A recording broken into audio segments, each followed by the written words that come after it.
Peut-être que vous avez envie de changer vos habitudes, mais que vous manquiez de motivation. Il vous manque quelque chose pour passer à l'action. Le problème vient peut-être d'un déséquilibre au niveau des neurotransmetteurs. Il est bon de rappeler que la motivation, c'est le moteur qui nous pousse à agir, à atteindre nos objectifs. Elle peut être intrinsèque, donc motivée par le plaisir ou la satisfaction personnelle, ou extrinsèque, c'est-à-dire motivée par des récompenses ou des personnes externes. Les neurotransmetteurs clés à connaître, c'est la dopamine, qui joue un rôle crucial dans le système de récompense du cerveau et qui stimule l'envie et la persévérance. On a aussi la sérotonine qui va stimuler l'humeur, le bien-être et la stabilité émotionnelle, qui est le frein des compulsions. Donc là, ce sont des exemples de neurotransmetteurs, l'un plutôt dynamique en début de journée et l'autre plutôt calmant en fin de journée. En tout cas, au niveau physiologique, c'est dans cet endroit-là qu'ils vont être sécrétés. Alors pourquoi est-ce qu'on peut avoir un manque de motivation? Trois facteurs possibles. Le premier, c'est le facteur biologique, comme un cortisol trop élevé ou une testostérone trop basse. Ça va clairement affecter la production des neurotransmetteurs. Ça peut aussi être la génétique qui va jouer un rôle important dans la sensibilité aux récepteurs de ces neurotransmetteurs. Ça peut aussi être de facteurs psychologiques. La dépression et l'anxiété vont altérer la chimie cérébrale,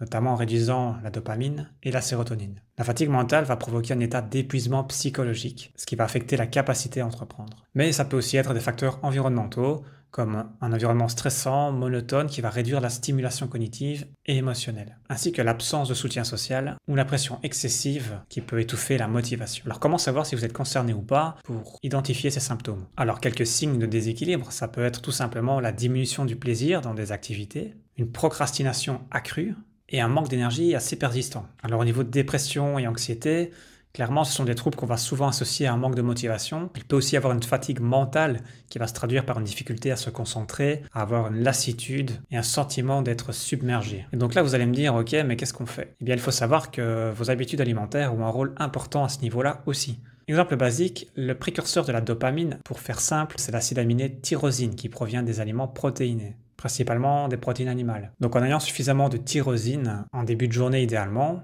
vous allez favoriser la sécrétion de noradrénaline, de dopamine, ce qui va évidemment aider. En fin de journée, on va plutôt essayer d'avoir de la sérotonine. Pour cela, on va devoir augmenter le taux de tryptophane.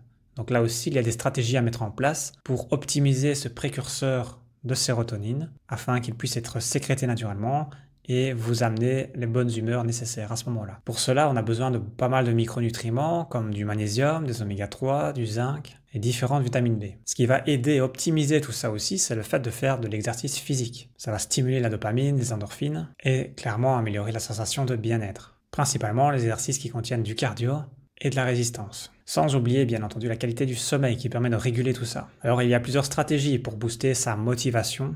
Au niveau médical et psychologique bien entendu, il y a des tests biologiques qui peuvent se faire pour mesurer un petit peu les marqueurs. Il y a des thérapies cognitives comportementales qui vont aider à restructurer les pensées négatives. On peut aussi changer ou modifier progressivement son mode de vie, ajouter de la méditation, de la cohérence cardiaque au quotidien pour réduire le stress, pour prendre du recul et lâcher prise. Se fixer des objectifs mais ne pas se sentir submergé par ceux-ci. On va les structurer, les diviser en sous-tâches pour avoir l'impression d'avancer vers la réussite. Troisième stratégie, c'est bien entendu le support social. Un environnement qui est stimulant, qui est positif. Le fait de pouvoir partager de manière naturelle et authentique autour de soi est aussi très important. Alors en plus de remettre en question votre alimentation, votre mode de vie, on peut bien entendu agir avec des compléments selon l'urgence, selon les besoins. On a aujourd'hui beaucoup de choix à ce niveau-là. On peut penser au NAC, précurseur du glutathion, qui va aider au bon fonctionnement du cerveau. Il y a aussi la L-théanine qui va réduire le stress tout en augmentant la concentration. La mélatonine qui va favoriser un bon sommeil, essentiel pour une bonne santé cognitive. Mais on a aussi des plantes adaptatives comme la rhodiole, l'ashwagandha ou le ginseng par exemple. Cela dit, ne vous complémentez pas n'importe comment. C'est pas parce que c'est naturel et de qualité